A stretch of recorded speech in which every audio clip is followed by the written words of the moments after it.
RBI की कुछ बातें की थी हम लोगों ने इससे पहले वीडियो में एसबीआई और आरबीआई के बारे में बात की थी। आज हम लोग आरबीआई के कुछ कार्यों के बारे में बात करेंगे। आरबीआई किस तरह से होती है, तो आरबीआई के बारे में हम लोगों ने जो है चर्चा की थी कि आरबीआई की स्थापना कैसे हुई, एसबीआई की स्थापना कैसे हुई। इससे पहले वाले वीडियो में हम लोग चर्चा कर चुके हैं। तो आरबीआई की स्थापना अगर कहा जाए तो मैंने कहा था आरबीआई एक एक्ट आया था 1934 में, उस एक्ट के माध्यम से इसके बाद आरबीआई की स्थापना हुई थी 1 अप्रैल 1935 में, और आरबीआई को बाद में राष्ट्रीयकृत कर दिया गया था 1 जनवरी 1949 को। तो आरबीआई किस तरह राष्ट्रीयकृत कर दिया गया, और मैंने फिर बताया 1935 से आरबीआई भारत की एक केंद्रीय बैंक के रूप में कार्य करने लगी थी।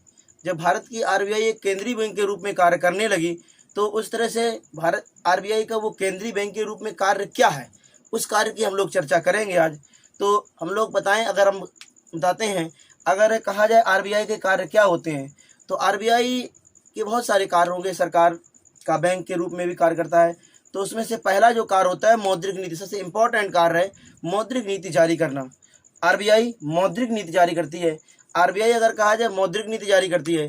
दूसरा, पैसा का निर्गमन, पैसा कितना छापना है, कितना बनाना है, कितना छापा जाएगा, ये आरबीआई ही निर्धारित करेगी, और वो आरबीआई के स्वर्ण मुद्रा भंडार पर निर्धारित होती है। उसकी भी आगे हम चर्चा करेंगे अगले वीडियो में। तो अगर हम आरबीआई की मौद्रिक नीति के बारे में बात करें, आरबीआई मौद्रिक नीति, और मैंने कहा क्या कार्य क्या है, तो आरबीआई क्या कार्य क्या देखें जरा। मैंने कहा मौद्रिक नीति जारी करता है, इसके बाद में मुद्रा का निर्गमन करता है। बैंकों का बैंक का मतलब है आरबीआई ही बैंकों का बैंक के रूप में जाना जाता है, क्योंकि हम अगर पैसा चाहिए, हमें लोन चाहिए, तो हम आरबीआई के पास नहीं जाते, हम बैंक के पास जाते हैं। तो लोगों का बैंक तो वाणिज्यिक बैंक कहलाएंगी। लेकिन अगर कहा जाए बैंकें किससे लोन लेंगी, तो याद रखना बैंकें आरबीआई से लोन लेती हैं, तो इसलिए बैंकों का बैंक आरबीआई को कहते हैं। फिर इसके बाद क्वेश्चन अगला पॉइंट है सरकार के बैंकर के रूप में। सरकार के बैंकर के रूप का मतलब ये है कि सरकार अगर कोई भी पैसा लेती है, उधार लेती है, किसी भी देश से कर्ज लेती है, उससे आरबीआई की अनुमति से हर चीज़ें कार्य को प्रभावित करती है, क्योंकि पैसा कितना हमारे देश में आ रहा है, कितना जा रहा है, इस सब का डाटा आरबीआई के अंतर्गत जारी रखा जाता है। आरबीआई को पता होना चाहिए। तो याद रखना सरकार का बैंकर के रूप में कार्य करेगी। बैंकर का मतलब सरकार का पैसा रखेगी। दूसरी बात, विदेशी मुद्रा भंडार का संरक्षण करेगी। विदेशी मुद्रा भंडार का मतलब जितने भी हमारे देश में विदेशी मुद्रा आती है, जैसे डॉलर कहें, जो एसडीआर आपने मुद्रा सुनी होगी, उस एसडीआर में जो 5 मुद्राएं होती है, उन मुद्राओं का भारत में भंडार कैसे, अगर मुद्रा आ गई हो तो मुद्रा भारत में संरक्षित रखी जाए, उन सभी का संरक्षण आरबीआई करती है। तो विदेशी मुद्रा भंडार का संरक्षण करेगी। इसके बाद विदेशी विनिमय की देखरेख। विदेशी विनिमय का मतलब इससे पहले वाले वीडियो मैंने बहुत अच्छे बाकायदा बताया था कि विनिमय होता क्या है। विनिमय का मतलब लेन देन, विदेशी जो हम लेन देन करते हैं, मैंने अभी बताया विदेशी लेन देन। विनिमय का मतलब होता है लेन देन। विनिमय का मतलब है लेन देन। जो हम विदेशों से लेन देन करते हैं, उन लेन देन के बारे में, इन सब का डाटा, कौन सा व्यापार किसके साथ हो रहा है, कैसे क्या हो रहा है, कितना पैसा किसको दिया गया, उन सब का डाटा किसके पास, कौन सा रक्षण करता है, तो याद रखें देख रेख आरबीआई करेगी। इसके बाद सरकार का एजेंट के रूप में कार्य करती है। एजेंट का मतलब क्या होता है, सरकार का एजेंट, अगर किसी सरकार को एजेंट एक काम होता है, जैसे मैंने कहा ना एलआईसी का एजेंट हो गया, एलआईसी के एजेंट का काम होता है एलआईसी के सभी सुविधाओं को बताना। उसी तरह से सरकार जो नीतियां बनाएगी, या सरकार जो पैसे किस तरह से जारी करना है, किस तरह से रखना है, उन सब नीतियों के बारे में हमें आरबीआई एक पत्र जारी करती है। तो याद रखना भारत सरकार का एजेंट के रूप में कार्य करती है। दूसरी बात, तो ये आरबीआई के कार्य, इनमें से क्वेश्चन एक कभी ना कभी आ जाता है, आरबीआई के निम्नलिखित में से कौन से कार्य आरबीआई का कार्य करेगी, उनके बारे में हम लोगों ने बात की। अब बात धीरे धीरे से करके हम हर एक बात को हम चर्चा करेंगे। तो अगर हम एक एक कार्य की बात करेंगे, तो बैंक आरबीआई जो होती है मौद्रिक नीति कैसे जारी करती है, मौद्रिक नीति का मतलब क्या होता है, क्यों जारी करती है, तो उसके लिए एक पॉइंट समझना पड़ेगा।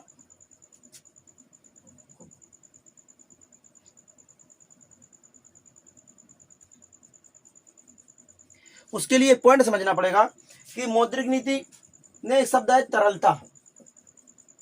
तरलता क्या है? तरलता का मतलब मैंने इससे पहले वीडियो में बताया भी था, फिर भी बता दे रहे हैं। तरलता का मतलब होता है मुद्रा का प्रसार, मुद्रा का फैलाव।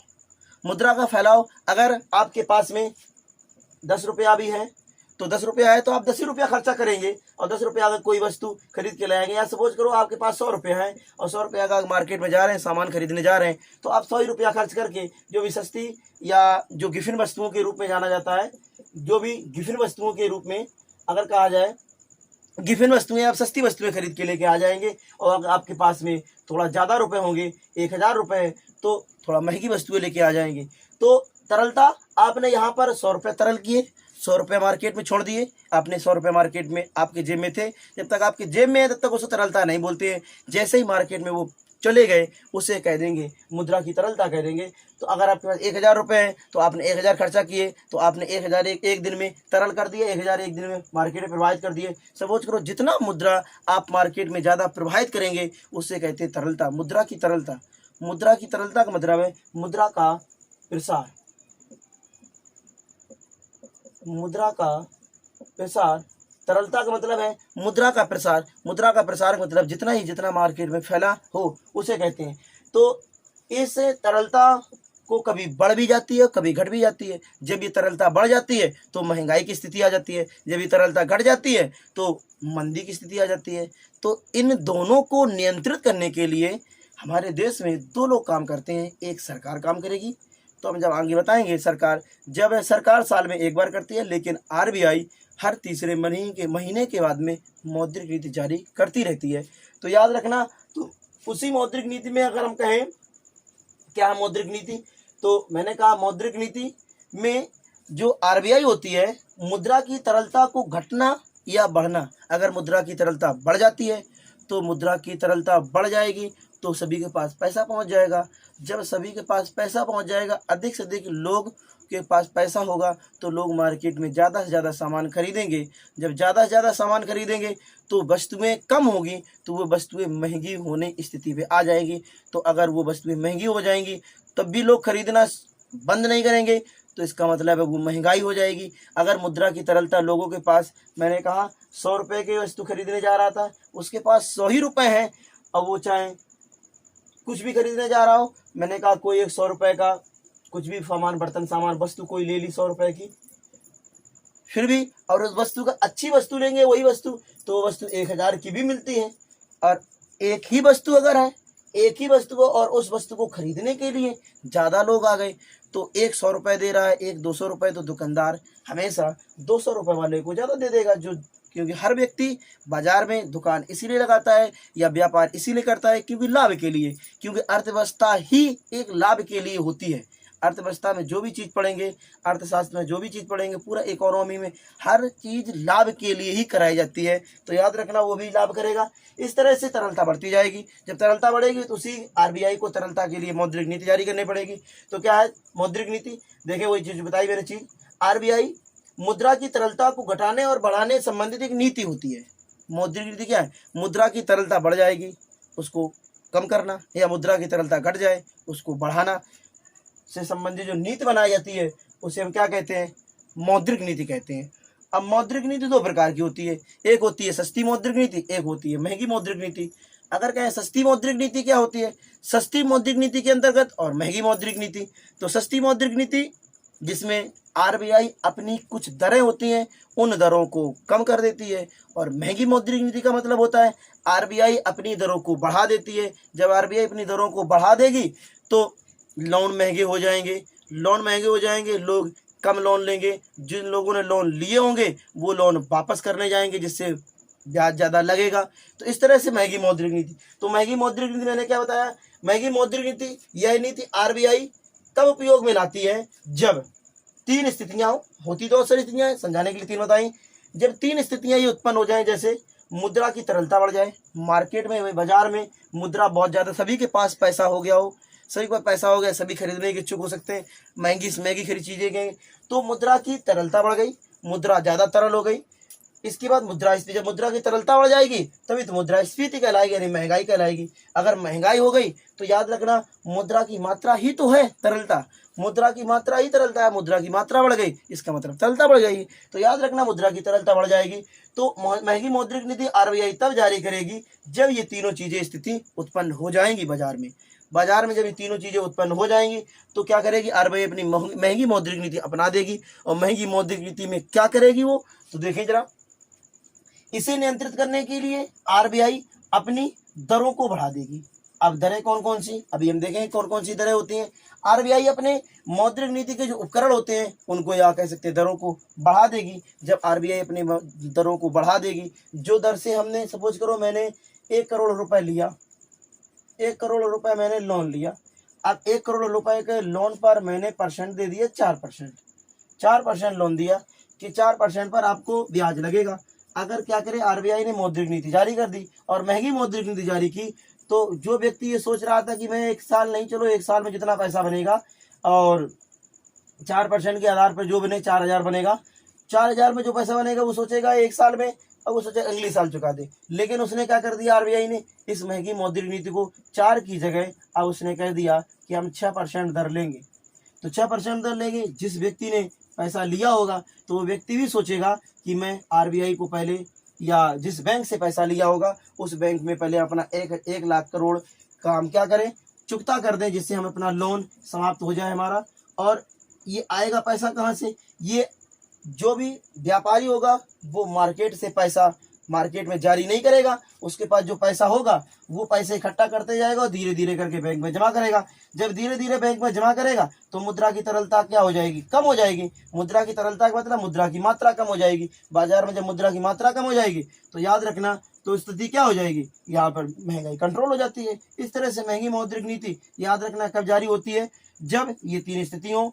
तो याद रखना, महंगी मौद्रिक नीति आरबीआई अपनी दरों को बढ़ा देती है और जिससे क्या होते हैं, लोन महंगे हो जाएंगे, लोग कब लोन लेंगे, जिन लोगों की लोन महंगे हो जाएंगे वो लोग अपने पैसा रिटर्न करने की कोशिश करेंगे। इस तरह से ये महंगी मौद्रिक नीति। अगर हम बात करें सस्ती मौद्रिक नीति, सस्ती मौद्रिक नीति आरबीआई का अपनाती है जब बाजार में मंदी की स्थिति हो। मंदी स्थिति का मतलब क्या होता है, लोगों के पास पैसा ना हो, लोगों के पास खरीदने का पैसा ना हो। और जैसे कि 1992 में हमारे देश में ऐसी स्थिति आई थी। तो मंदी का मतलब है लोगों के पास पैसा ना होना, गरीबी होना। तो गरीबी होगी तो सरकार क्या करेगी, उन लोगों को पैसा वितरित कराएगी, विभिन्न प्रकार की योजनाएं लागू करेगी, विभिन्न प्रकार की योजनाएं लागू करेगी। अगर वो आरबीआई से कह देगी भैया अब आपने जो दरें थी 4% की, अब उस दर को कह दे, पहले आपने कहा कि 1 करोड़ पैसा 4% दर पे होता था, अब सरकार के आदेश के अनुसार इन्होंने क्या कर दिया कि कोई भी व्यक्ति 2% की दर से 1 करोड़ रुपए ले सकता है। तो व्यापारी सोचेंगे, जो उद्योगपति होंगे, जो बड़े बड़े लोग होंगे, वो कहेंगे 2% की दर पे 1 करोड़ रुपए ले लीजिए। और जब 1 करोड़ आरबीआई ने पैसा दे दिया उसे, तो वो अपने पास थोड़ा रखेगा। जब अपने पास नहीं रखेगा तो क्या करेगा, कहीं ना कहीं बाजार में लगाएगा। जब बाजार में लगाएगा तो बाजार में पैसा फैल जाएगा। जब पैसा फैल जाएगा तो उद्योग लगाएगा, व्यापारी मजदूरों को लगाएगा, कुछ मजदूरों को पैसा देगा। जब मजदूरों को हाथ में पैसा जाएगा तो मजदूरों के पास गरीबी थोड़ी दूर होगी, वो मार्केट में जाएंगे, सामान खरीदेंगे। इस तरह से ये 1 करोड़ जो पैसा होगा मार्केट में फैल जाएगा। जब मार्केट में फैल जाएगा तो क्या होगा, जो मंदी की स्थिति थी, लोगों के पास पैसा नहीं था, अब लोगों के पास पैसा हो जाएगा, मंदी स्थिति हो जाएगी। तो सस्ती मौद्रिक नीति का मतलब क्या होता है, आरबीआई अपनी दरों को कम कर देती है। इसमें क्या होता है, अब ये कब करती है, जब 2 चीजें, तरलता कम हो जाए, पैसा मार्केट में कम हो गया हो और मुद्रा की मात्रा कम हो गई, तब जारी करता है। और इसे नियंत्रित करने के लिए आरबीआई क्या करेगी, अपनी दरों को कम कर देगी और लोन भी सस्ते हो जाएंगे। मैंने कहा ना, 4% से 2% लोन हो जाएगा, और 4% जब 2% लोन हो गए तो सभी व्यक्ति ले पाएंगे तो मार्केट में पैसा प्रवाहित हो पाएगा। इस तरह से महंगी मौद्रिक नीति और सस्ती मौद्रिक नीति के बारे में हम लोगों ने जाना। अब बात करते हैं, ये महंगी और सस्ती मौद्रिक नीति आरबीआई कैसे लागू करती है, आरबीआई किसके माध्यम से इनको लागू करेगी। तो वो दरें हैं, उन दरों के रूप में हम लोग बात करेंगे। जैसे जो मौद्रिक नीति आएगी, उन मौद्रिक नीति के उपकरण या साधन, मौद्रिक नीति के उपकरण या साधन का मतलब है ऐसा क्या लगाएगा, तो वो यही उपकरण है। इसका मतलब नीतियां है, यही नीतियां याद रखना है।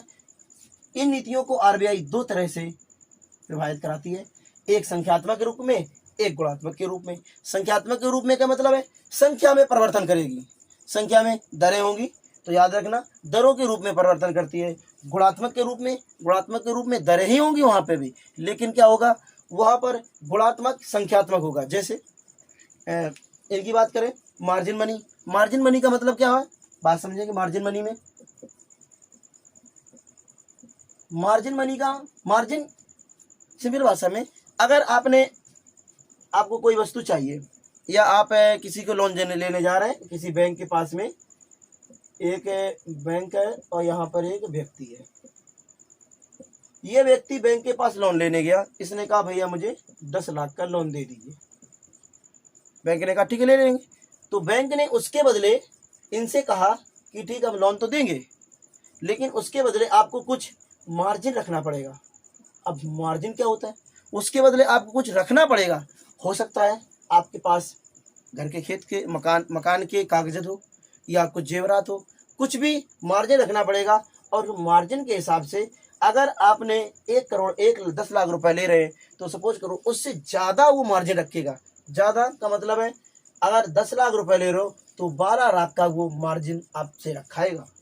तो बीच में जो ये 2 लाख का फायदा है, बीच में 2 लाख का, इसी को बोलते हैं मार्जिन मनी। इसी को क्या बोलते हैं, 2 लाख को ही क्या बोलते हैं, मार्जिन मनी बोलते हैं। तो इस तरह से गुणात्मक के रूप में, संख्यात्मक के रूप में बढ़ती जाएगी। तो हम आगे इनकी हम चर्चा करेंगे, पूरी एक वीडियो बनाएंगे आपसे। मार्जिन मनी क्या होती है, प्रत्यक्ष कार्रवाई क्या होती है, नैतिक सलाह क्या होता है, क्रेडिट राशनिंग क्या होती है। और संख्यात्मक की बात करें तो संख्यात्मक में आरक्षित होती है और एक नीतिगत होती है। आरक्षित का मतलब होता है अपने पास रखना, आरक्षित रखना, और नीतिगत का मतलब होता है जो नीति के अनुसार होता है वो सभी को निभाना होता है। तो उसमें आरक्षित CRR, SRR, इनके बारे में थोड़ा थोड़ा जानने बाद बाकी एक नया वीडियो इन चारों के लिए, बड़ी छोटा बने वीडियो, इन जितनी दरें हैं इन सभी दरों के लिए एक नया वीडियो फिर से बनेगा, उसमें बताएंगे। फिर भी एक थोड़ा समझ लेंगे। अगर हम कहें CRR और SLR का मतलब क्या है, दोनों ही आरक्षित है। आरक्षित का मतलब रिजर्व है। रिजर्व का मतलब है इस पैसे का उपयोग नहीं हो पाएगा, रिजर्व रहेंगे दोनों ही दरें। पैसे का कोई उपयोग नहीं कर सकता, ना RBI उपयोग कर पाएगी ना बैंक उपयोग कर पाएंगी। CRR का मतलब होता है जब कोई बैंक, ध्यान समझना, जब कोई बैंक एक निश्चित दर पर, RBI समय समय पर ये दरें भी कम बढ़ा करती रहती है। उन वर्तमान वाली जो वर्तमान में दरें चल रही है उनकी भी चर्चा कर लेंगे अभी। जो जिस दर पर कोई वाणिज्यिक बैंक हो RBI के पास पैसा रखती हो, RBI क्या कहती है इनसे कि आपके पास पैसा ज़्यादा है तो मेरे पास पैसा कुछ रख दीजिए, जिससे आप अगर कभी दिवालिया हो जाएं या आपके पास पैसा ना हो तो उस पैसे का आप उपयोग कर सकें, जिससे हमारे देश की जनता को परेशानी ना हो और आपकी बैंक भी बंद ना हो। तो याद रखना, CRR का मतलब होता है, CRR क्या होता है, जब कोई बैंक RBI के पास अपनी कोई मुद्रा रखती हो उसे हम कहते हैं CRR। SLR का मतलब है, S का मतलब है स्वयं, S का मतलब है स्वयं। जब कोई बैंक कुछ पैसा अपने पास ही रखे, कुछ पैसा अपने पास, हो सकता है स्वर्ण मुद्रा के रूप में हो, विदेशी मुद्रा के रूप में हो, स्वर्ण मुद्रा के रूप में हो, विदेशी मुद्रा के रूप में हो। जब कोई बैंक अपने पास में पैसा रखती है तो उसे हम कहते हैं, और उस पैसे का वो उपयोग नहीं कर सकती, ना लोन देगी, पैसा रखा रहेगा उसी के पास, और उस दर को कहते हैं SLR। जब कोई बैंक RBI के पास पैसा रखती है, ये भी पैसा खर्चा नहीं किया जाता, जैसा रखा उतना ही रखा रहेगा। जब आपके पास में स्थिति कमजोर हो जाए तब आप उससे उस पैसे का उपयोग करा सकते हैं, या RBI अनुमति देगी तब आप उसका उपयोग करेंगे। तो ये दोनों पैसा रिजर्व होता है, इस पैसे का कोई उपयोग नहीं होता है, ना इससे लोन दिया जाता है। लोन जो दिए जाते हैं वो इन नीतिगत दरों पर दिए जाते हैं, इन्हीं पैसे को दिया जाता है। तो रिपो दर, रिवर्स रिपो दर, बैंक दर और सीमांत, जिसे कहते हैं MSF कहते हैं, सीमांत स्थायी सुविधा। तो इनकी हम चर्चा सभी की करेंगे अगले वीडियो में। अगर ये वीडियो अच्छा लगा हो तो वीडियो को शेयर कर देना और चैनल को सब्सक्राइब जरूर कर देना। जय हिंद।